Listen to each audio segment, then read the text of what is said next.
Hello and welcome to the 11th episode of Bible FIFA on FIFA 23. Here's a reminder of the team on screen. An informed John Stone's the only upgrade that I've made.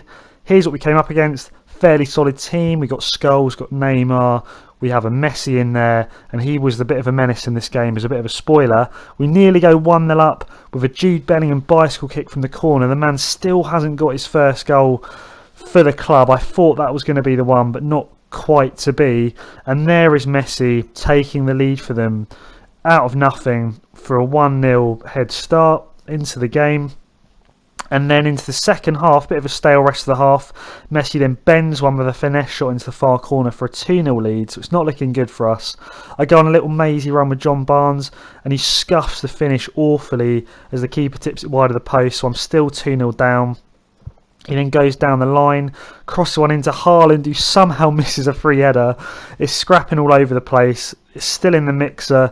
They get it to Messi, and Messi completes his hat-trick for a 3-0 lead. At this point, I'm looking dead and buried.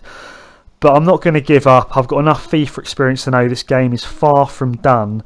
And I get the ball through to Cunha, a bit of a defensive mare. I keep my composure and I finesse it into the far corner for 3-1 for a 71st minute goal of Cunha. Game on. And a bit of kind of scrappiness in the midfield. I finally get the ball. I play it to Crouch to Barnes.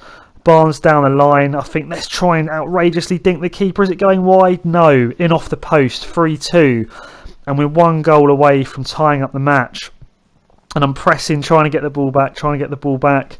He gets it through. I think it's Messi again, or another player hits the top of the bar to kill the game. I'm still alive at 3-2. It's scrappy again in the midfield, but I finally get it back. We're into the 88th, 89th minute. Can I play a little 1-2 and get the man through on goal? Just about. Cunha keeps him onside. And he finesses it into the far corner for a 3-3 tie-up of the game. Literally millimetres onside Cunha was there. I watched the replay and it was literally like a nasal hair onside, so we'll take it. But then the guy goes through at the end and I absolutely wipe him out of Hermoso.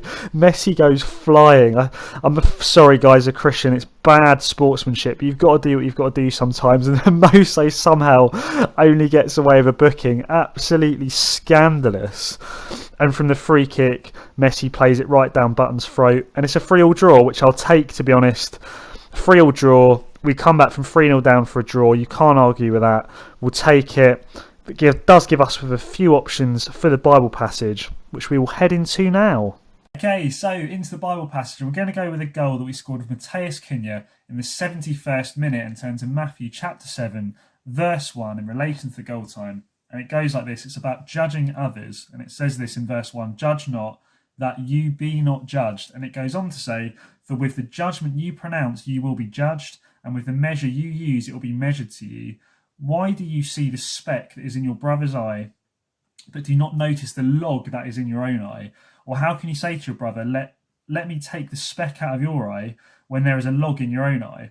You hypocrite, first take the log out of your own eye, and then you will be able to see clearly to take the speck out of your brother's eye." And I think this passage, as I'm growing up, is becoming increasingly relevant. It is so easy sometimes to fall into judging other people by thinking like, "Oh, why does this person do this? Why does this person do this? This is so annoying. Like, why do they make these comments? Why do they do these things? Like, I would never do that." And before you realise it, you fall into a pattern of thinking that's like, you're better than other people, or you're better than this particular person in particular ways. And like, you know, isn't it annoying that they do this? Like, I would never think to do that. And before you realise it, you're focusing on things other people do wrong, and you've forgotten about some of the things that you do wrong. Like, yeah, some of the things that these other people you're judging about may well be wrong, and they may well be annoying, and they may well be something that God is wanting to change in their life. However, you know, let's not forget about the things that are going wrong in your life that you struggle with, the sins in your life that are getting in the way of your relationship with God. If you're a Christian watching this video, like, yeah, I just think it's a good challenge to like, let's just remember we all mess up. Like, all of us do things wrong. All of us sin. All of us, constantly blowing it and letting God down in different ways. And let's focus on ourselves and you know, God helping to change our lives and to, you know, deal with the things in our life that are wrong, rather than focusing on things in other people's lives that are wrong. Because at the end of the day, all of us, we sin all the time. All of us need forgiving. All of us need Jesus' grace. Whether some people need it in certain ways, we need it in other ways.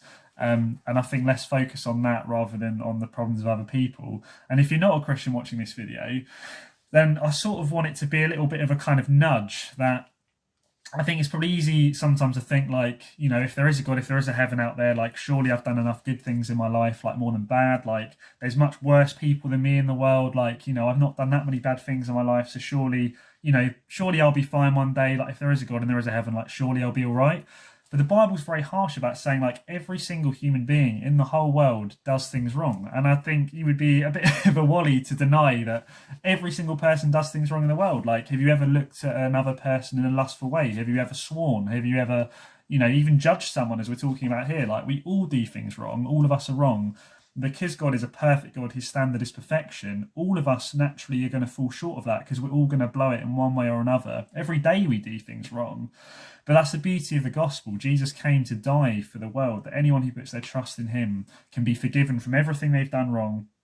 Jesus wipes the slate clean, and then God sees us as perfect and holy and righteous because he looks at us through Jesus, through his sacrifice and forgiveness for us. So I want to encourage you, if you're watching this, if you're not a Christian, there's a free gift of salvation and forgiveness for you there, but you need to acknowledge that, you do things wrong as well as everyone else, and you need to accept that forgiveness from God, and then he'll save you, forgive you, and then there will be a heaven beckoning for you, waiting for you at the end of this life, and there'll be a God that's with you, helping you day to day in the struggles and the difficulties of this life, wanting to help you to become a better person, become more like Jesus, help you to not judge others, and help to deal with the things in your life that God could equally sort of judge you for if you didn't have Jesus covering you and wanting to help you to fight those battles. So that's my encouragement today. Let's not judge others. Let's look at dealing with the problems in our own lives first with God's help. And God loves you. He's for you. He's not against you. He wants what's best for us. Some of these passages in the Bible are there to help us. God wants to help us to be more like him, to be better people, and to be more effective for him and his kingdom, and seeing other people's lives changed and seeing those lives that are broken and empty restored. And let's focus on working with God for those kind of important kingdom things, those life-changing things for people, and spreading the gospel, telling people about Jesus, giving money to the poor, helping those in need, rather than spending our time focusing on judging others, because we're just as guilty as anyone else. So let's get our perspective right, let's get our focus right, and hopefully this encouragement this morning has helped you towards swaying your priorities more towards the right things, remembering there's a God that forgives you when you do mess up. So that's my encouragement today. I hope you've enjoyed it, and I look forward to catching you guys on the next video.